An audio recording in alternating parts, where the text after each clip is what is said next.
कवि सम्मेलन देख देख के घर की शीला देवी को शेरो शायरी का बुखार चढ़ गया था। अब वो सीधे मुंह किसी को जवाब ही नहीं देती थी। उनके पति और उनका बेटा तो काम करने घर से बाहर चले जाते थे और उनकी शायरी झेलनी पड़ती थी बहू रेणु को। अब सास बोलती नहीं, अर्ज करती थी, संदूक पे रखी संदूक, संदूक में रखे झुमके, बहू झुमके निकाल के दे मेरे, कहाँ लगा रही है ठुमके। माँ जी, झुमके तो आपके निकाल दूंगी मैं, लेकिन आपके दिमाग से ये शायरी का भूत कैसे निकलेगा? छोटे लोग नहीं समझेंगे, शायरी है शौक बड़ा, तू अपने काम से काम रख, मेरे काम में मत टांग अड़ा। शौक अलग बात है, लेकिन हर चीज में अपना शौक डाल देने से जग हसाई हो सकती है सासू माँ। अरे मैं हूँ एक नंबर कलाकार, कोई ऐसी वैसी बला नहीं, तुम घर के कामों में उलझी, समझोगी मेरी कला नहीं। ठीक है माँ जी, आप नहीं समझती तो कोई बात नहीं, लाओ मैं आपके झुमके ही निकाल कर दे देती हूँ। बहू सास के झुमके निकाल कर देती है और वहाँ से चली जाती है। शाम को बहू अपने पति से शिकायत करती है, सुनिए जी, आप माँ को कुछ समझाते क्यों नहीं? अरे क्या समझाना है माँ को? अरे अपनी शायरी थोड़ी कम करे ना। अरे तुमको उनकी शायरी से क्या दिक्कत है? अरे मुझे नहीं, पर पड़ोस में सब लोग हंसते हैं, कहते हैं बुढ़ापे में लोग सठिया जाते हैं, लेकिन शीला जी तो शायर हो गई हैं। अरे लोगों का काम है कहना, लोगों की बातों का क्या टेंशन लेना। अरे वाह, मैंने भी शेर कह दिया, वाह वाह वाह वाह। देख लो, तुमसे किसी ने कहा नहीं और तुम्हारे सामने कोई माँ की बुराई नहीं करता तो तुमको फर्क नहीं पड़ रहा। अरे तुम खामखा की बात का बतंगड़ बना रही हो। चलो चाय बना कर ले आओ मेरे लिए, साथ पियेंगे, कोई ढंग की बातें करेंगे। रेणु चाय बनाने लगती है। पहले वो अपने पति को चाय देती है, फिर सास को और आखिर में अपने ससुर को। लेकिन वो देखती है कि ससुर जी कुछ परेशान से हैं।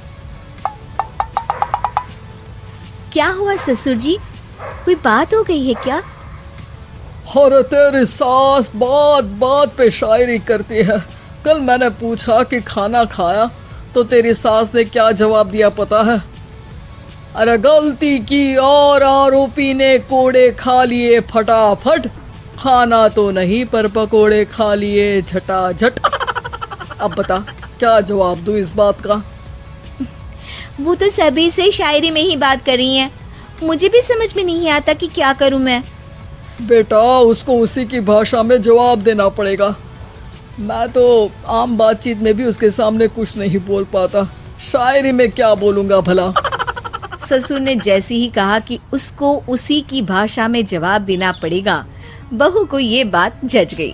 अगले ही दिन वो शायरी की कुछ किताबें लेकर आई और शायरी की प्रैक्टिस करने लगी ताकि सास को उन्हीं की भाषा में जवाब दे सके।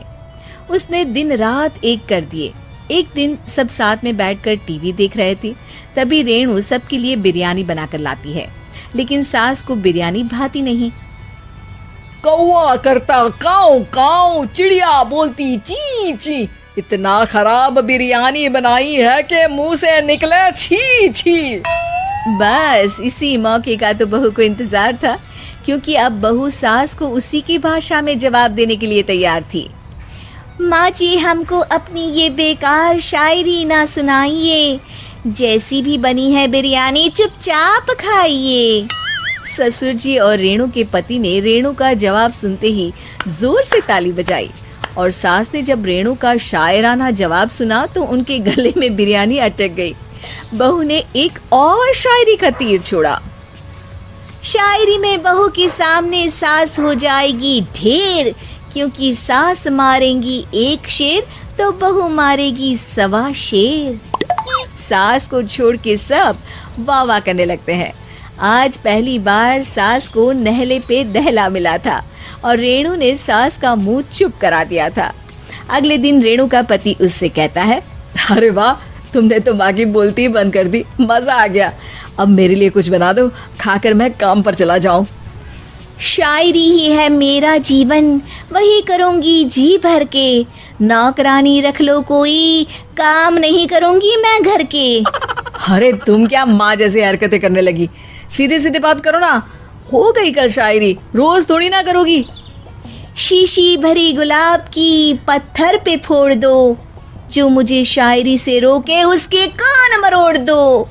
पति घबराकर वहां से चला जाता है और बाहर उसके पिताजी के पास जाकर बैठ जाता है। दोनों अपनी बीवियों की शायरी से परेशान है। ससुर को पछतावा होता है कि क्यों उसने बहू को सास की भाषा में ही जवाब देने का आइडिया दिया। अब तो घर में दो दो शायर हैं। दोनों एक साथ दुखी स्वर में कहते हैं, हम दोनों की ही बीवियां जब से शायर हो गई है, क्या बताएं, जिंदगी एक फटा हुआ टायर हो गई है।